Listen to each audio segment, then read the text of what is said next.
Les innovations ukrainiennes protègent leur infrastructure des attaques de Shahed russes, tandis qu'une vidéo dramatique montre l'impact de la guerre. Tout cela dans ce rapport de situation sur la guerre en Ukraine. Sacré nom d'une pipe. Économisez maintenant un maximum chez Oli avec mon code. Les Ukrainiens ont frappé une station de transformation à Ulyanovsk.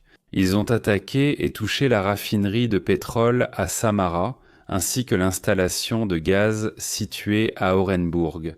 De plus, ces attaques touchent désormais directement la population russe. Et un sondage a révélé que 50% de la population russe a déjà constaté une augmentation du prix de l'essence et plus de 90% s'attendent à de nouvelles hausses de prix. 9% se sont déjà retrouvés devant des stations-service vides, ce qui signifie qu'un cinquième des Russes a déjà remarqué que les stations-service se vident. Et 40% ont déjà modifié leur comportement de conduite. En fait, les stations-service russes essaient de garder les pompes pleines, et cela se fait au détriment de la qualité de l'essence. Ainsi, il y a maintenant des rapports indiquant que cela cause déjà des dommages. Ainsi, le taux de panne a augmenté parmi les voitures russes. Un constructeur chinois, Guangzhou Automobile Group, a déclaré que les récentes pannes de leurs voitures étaient dues à cela, que de l'essence est utilisée pour laquelle les moteurs ne sont pas conçus. Cela signifie que même si on obtient de l'essence, cela peut déjà avoir de graves conséquences. L'Ukraine essaie pendant ce temps de se protéger contre les attaques des Russes. Nous avons ici toute une série d'images montrant comment, de différentes manières, les Ukrainiens fortifient pratiquement les postes de transformation. Si nous regardons cela ici, nous voyons non seulement que de lourdes constructions en béton sont réalisées pour résister à des frappes directes, mais aussi qu'il y a de solides structures en acier sur lesquelles sont fixés de lourds filets destinés à arrêter les Shahed. Il existe des affirmations selon lesquelles ces installations de protection pourraient résister à jusqu'à 20 impacts de Shahed. Je ne peux évidemment pas dire dans quelle mesure cela est vrai, mais nous voyons ici l'avancée de l'innovation. Le fait que l'Ukraine réagisse maintenant au fait que les Russes essaient de leur couper l'électricité en attaquant les postes de transformation, en transformant effectivement les postes de transformation en chars d'assaut. L'Ukraine lutte aussi contre les drones avec ses propres chasseurs. Et là-bas où elle vise désormais à en construire 1000 par jour afin de pouvoir intercepter les drones russes en conséquence. La production a été massivement lancée et plus de 1000 Shahed ont déjà été interceptés avec de tels drones. Voyons maintenant le front, où je ne note aucun changement depuis Soumy. Si nous allons dans la région de Kharkiv, nous avons un changement à Vovchansk. La carte Deep State donne maintenant cette zone aux Russes. Il confirme que les Russes se sont installés dans l'usine pétrolière et ont progressé légèrement vers le sud. Nous l'avions déjà constaté récemment via des géolocalisations, et c'est maintenant confirmé par la carte Deep State. À l'est de là, dans la région de Velikin Burluk, nous avons une nouvelle géolocalisation. En effet, des Russes sont arrivés au nord de Boloivka. Si nous regardons cela sur la carte, des soldats russes ont donc été aperçus ici. L'intention est claire. On veut élargir le front du côté ouest de l'Oskil afin d'établir une connexion. Et de cette manière, bien sûr, pouvoir également soutenir les attaques contre Kobiansk. De Kobiansk même, nous avons la carte Deep State, qui attribue plus de territoire aux Russes. Environ cette zone ici a maintenant été attribuée aux Russes. Selon la carte Deep State, les Russes contrôlent désormais une zone centrale, dans l'ouest de Kobiansk. Ici, la situation s'est détériorée pour les Ukrainiens. Du côté est, ils gardent encore le contrôle. Mais ici, bien sûr, le problème est que la possibilité de traverser l'Oskil pour ravitailler la tête de pont à l'est de Kobiansk devient de plus en plus difficile. On ignore combien de temps les Ukrainiens tiendront et la situation à l'est de Kobiansk reste aussi incertaine. C'était tout pour la région. Nous continuons en direction de Liman et là-bas où nous avons une géolocalisation, c'est-à-dire d'ici, de la région. Myrne s'est géolocalisé à cet endroit, juste à l'est de Myrne. Et cela devrait signifier que si les Russes ont été vus ici, Myrne n'est très probablement plus sous contrôle ukrainien. Il est probable que Myrne soit désormais tombé aux mains des Russes. C'était au nord de Siversk, passons au sud. Je n'ai constaté aucun changement en direction de Siversk, et je n'ai également constaté aucun changement en direction de Kostiantynivka. Cependant, nous avons un commentaire de Riba. l'un des grands blogueurs militaires russes. Il est écrit là-bas que Dupochki et le village de Pretetchin ne seraient pas sous contrôle russe, mais simplement traversés. Cela a été confirmé par Riba. Cela signifie que ces deux localités ne sont pas sous contrôle russe, même si les Russes ont déjà été aperçus ici. Ils traversent la zone boisée, passeront par la localité, et c'est pour cela qu'ils avancent pourtant vers l'ouest. Cela indique probablement une présence ukrainienne ici. Vers Dobropilia, aucun changement constaté sur le terrain. Cependant, un blogueur militaire russe confirme un succès ukrainien au sud de Charkov. Il dit que les Ukrainiens ont avancé à Volodymyrivka. Selon la carte Deep State, cela reste sous contrôle ukrainien. Je vous ai montré à plusieurs reprises ces dernières semaines la géolocalisation russe, à peu près à ces endroits ici. Les Russes pendant ont mené plusieurs attaques mécanisées, au total 4, en direction de Charkov. Et il n'est pas clair jusqu'où les véhicules détruits, jusqu'où l'infanterie débarquée a pu s'établir là-bas ou non.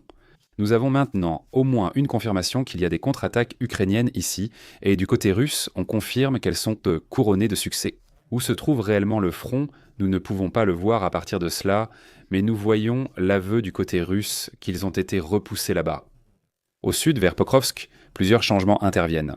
Les Russes ont pénétré dans le sud-est de Mirnograd, ici précisément. Nous avons géolocalisé cela à ce point, donc ils sont maintenant directement à l'intérieur de Mirnograd, à l'extrémité sud-est, après avoir été auparavant à Balahan et aussi dans la zone à l'est de là.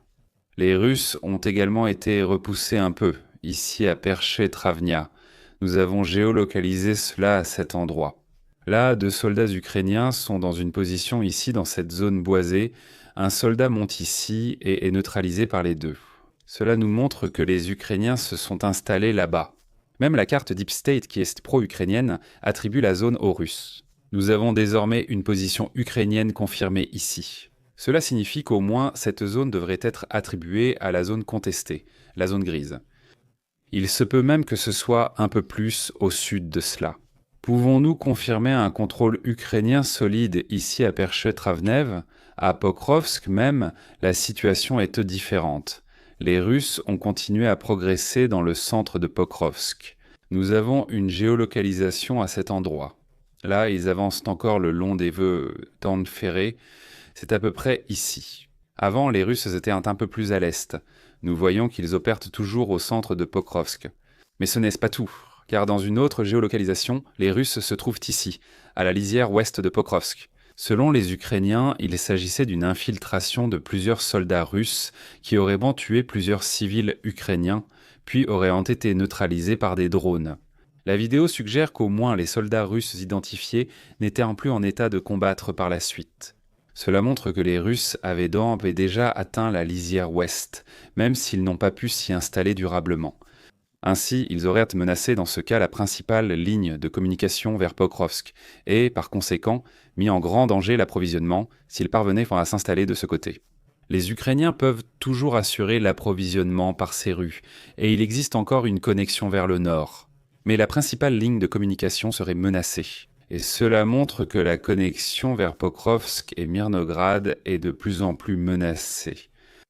Les liaisons doivent être sécurisées, mais cela peut aussi être bloqué par le sponsor actuel, que ce soit Military Land ou Army Inform, 2 sites clés pour la recherche sur l'Ukraine. Au Panama, j'ai vraiment besoin d'un VPN pour mon IP. Avec CyberGhost VPN, le sponsor d'aujourd'hui, j'accède à ces sites de façon chiffrée et sans log, tout en contournant le géoblocage de 40 services de streaming. En 2 clics, sélectionnez l'un des 100 pays de CyberGhost pour débloquer des contenus restreints dans votre région. Ce qui me permet aussi de regarder des séries indisponibles dans mon pays, simplement en me connectant virtuellement à un autre pays. Bien sûr, aucun journal n'est conservé, donc personne ne peut savoir quel site vous avez visité. Avec CyberGhost, toute votre activité en ligne est entièrement chiffrée, ce qui vous permet de profiter d'une confidentialité totale sur Internet. L'abonnement permet de connecter 7 appareils, dont la Smart Télévision et le téléphone, utilisables aussi par mes amis et ma famille. Le logiciel est très convivial et fonctionne parfaitement sans connaissance technique sur toutes les plateformes courantes. En cas de problème, le support est disponible 24 heures sur 24 aussi en allemand. Des milliers d'avis 5 étoiles sur Trustpilot parlent d'eux-mêmes, tout comme plus de 38 millions d'utilisateurs. En utilisant le lien dans la description, Vous obtenez 83% de réduction et 4 mois offerts. Si vous n'êtes pas satisfait, il y a une garantie de remboursement de 45 jours. En direction de Mechtchova, nous n'avons constaté aucun changement que nous puissions documenter. Cependant, en direction de Pokrovske, nous avons observé des changements à plusieurs endroits. Les Russes étaient récemment à l'est de Privila, comme indiqué dans mon dernier rapport. Nous avons maintenant depuis Privila même une géolocalisation montrant que les Russes sont à l'intérieur des localités de Privila. Mais aujourd'hui, nous avons une géolocalisation juste au sud de là. Cela signifie que les Russes ont entre-temps traversé la rivière et sont arrivés à peu près ici. Tout cela confirme bien sûr ce que le ministère britannique de la Défense avait écrit à propos de Vrbovo, à savoir que Vrbovo est sous contrôle russe. Le fait que les Russes opèrent aussi loin à l'ouest le suggère et le confirme plus ou moins. Les Russes ont aussi avancé légèrement au sud-est, à Pavlivka. Ici, les Russes ont été géolocalisés à cet endroit. Nous pouvons le voir ici. C'est une installation agricole à cet endroit. Ici, il y a aussi les Russes depuis maintenant. Donc là aussi, une petite avancée. Et les Ukrainiens avaient jusqu'à présent tenu ce terrain. Maintenant, des soldats russes y sont entrés.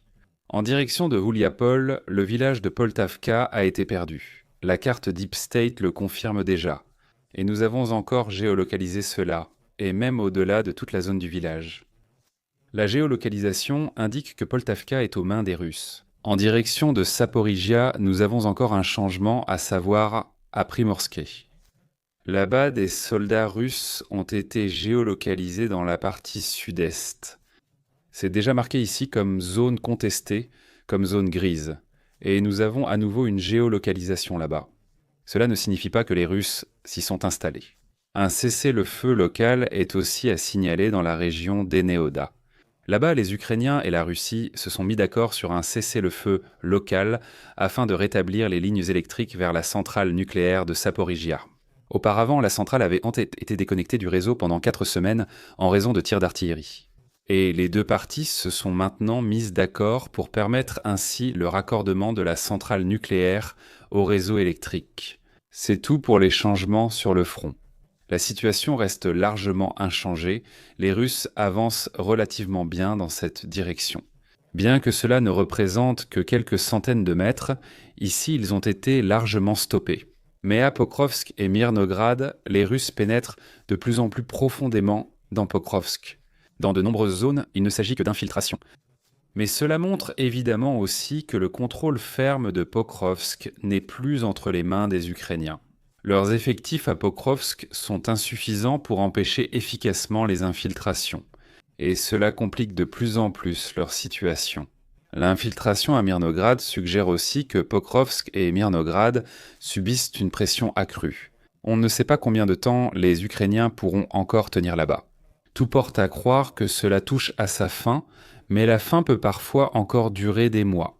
Rien n'a vraiment changé, même si les Russes avancent ici. La phase finale de Pokrovsk et Mirnograd, marquée par l'entrée dans ces deux localités, a clairement débuté.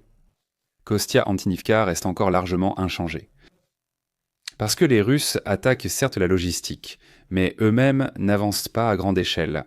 Siversk reste inchangé, Liman évolue parfois, mais la situation est globalement stable. Kupiansk est sans doute le secteur le plus dangereux, les Russes s'y installant désormais plus fermement à l'ouest, et il ne semble plus très loin que l'ouest de Kupiansk soit conquis. Ensuite, il ne restera aux Ukrainiens qu'approximativement. Il leur reste environ 14 km pour traverser l'Oskil et ravitailler la tête de pont à l'est. Cela va devenir plus difficile. Il reste à voir combien de temps les Ukrainiens tiendront. C'est avant tout un compromis pour l'Ukraine, car cela permet de gagner du temps et de retenir des soldats russes tant que les siens sont présents. D'un autre côté, lors des rotations et des transports de ravitaillement, on subira aussi des pertes qui seront dues à cela. Parce que les Russes se sont tellement rapprochés des deux côtés que leurs drones peuvent attaquer en permanence les soldats ukrainiens, même pendant le ravitaillement. Voilà pour les changements ici. Nous avons ici documenté une évolution de la guerre que je trouve très intéressante. Voici une vidéo russe montrant une attaque mécanisée avec un véhicule blindé visible. Et là, nous voyons comment la guerre évolue. En principe, face il se passe exactement ce que j'ai toujours annoncé ici sur la chaîne, à savoir que je pars du principe que cela va arriver. En plus de la lutte pour la suprématie aérienne des grands aéronefs, la lutte pour la suprématie aérienne des petits aéronefs viendra également s'ajouter comme un autre scénario. Ceci est un drone bombardier ukrainien qui est actuellement attaqué par un drone russe qui fournit en quelque sorte une couverture aérienne pour ses propres véhicules blindés. Nous avons pu voir ici en bas un véhicule blindé d'infanterie. Je pense que c'en est un, ça me semble être un véhicule blindé d'infanterie. Ici, des soldats viennent d'être bombardés par le drone qui a mené l'attaque, sur ce drone qui est en train de s'écraser ici en flammes.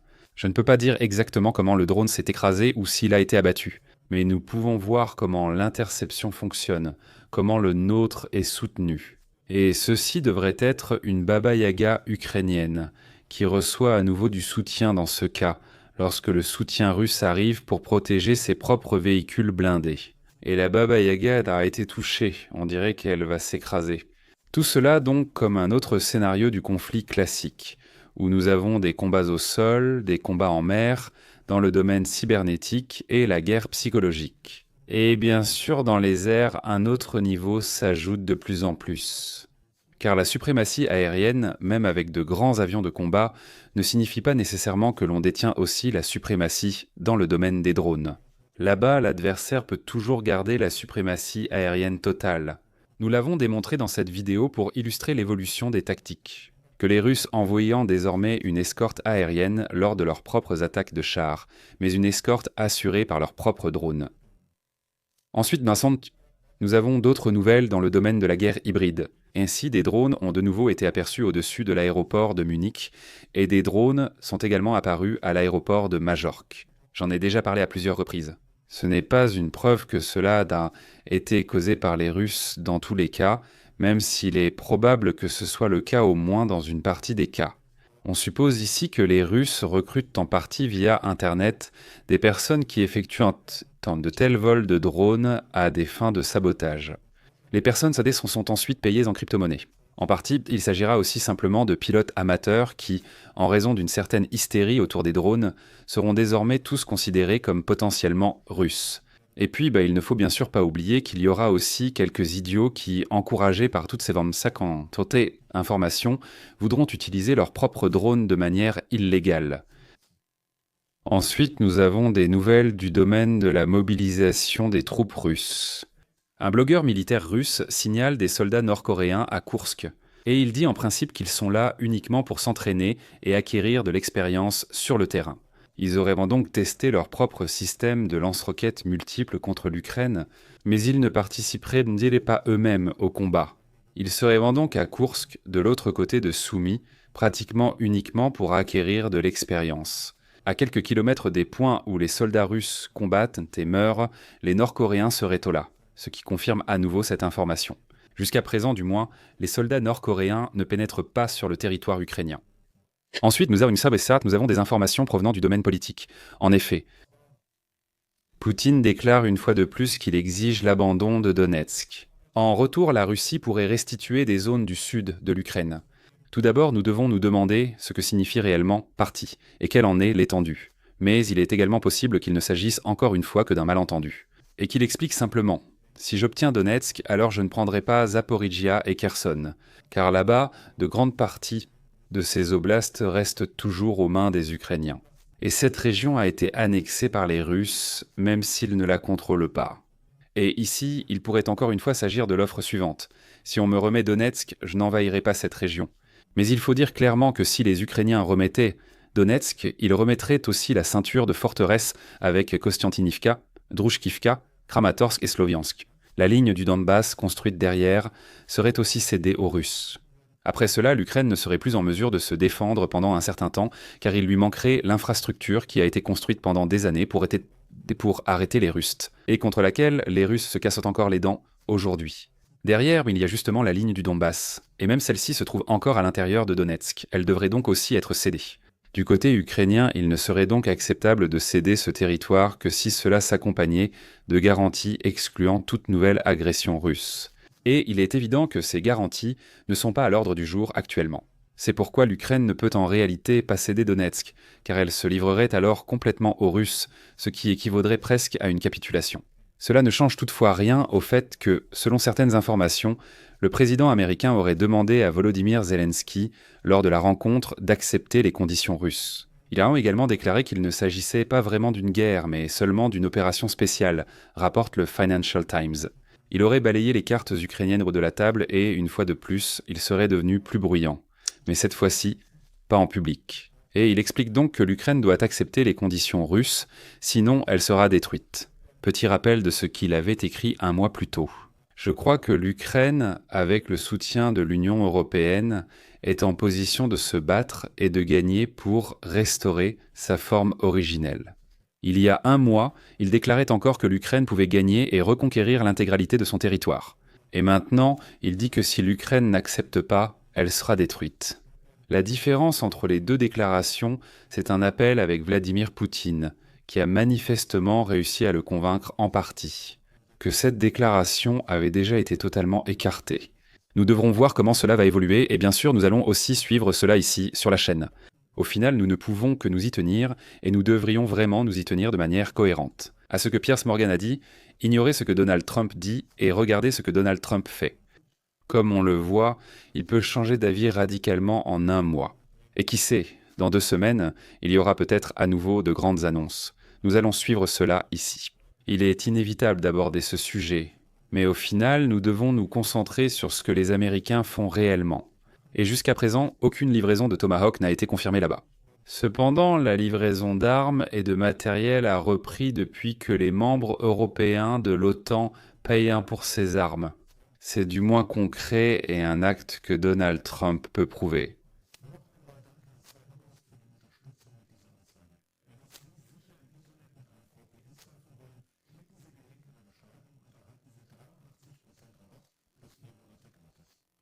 C'est tout pour le rapport d'aujourd'hui. Si vous avez aimé, un pouce levé serait apprécié, ça aide avec l'algorithme.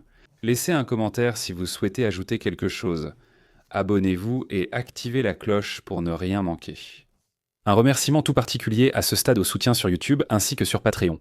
Je tiens à remercier tout spécialement les lieutenants. Bertainment, der Schneckenmacher, Boomer Opa, Robert Viel, Janis G, Anti-X, Sascha Müller, Cunningham, Eustress, Uwe Dufresne, Nickname de Bip, Carsten Schulz, Sascha Horvath, Gulasch Nasha, 4000 Badass Lawyer. Merci à tous. Sans vous, cela ne serait pas possible ainsi.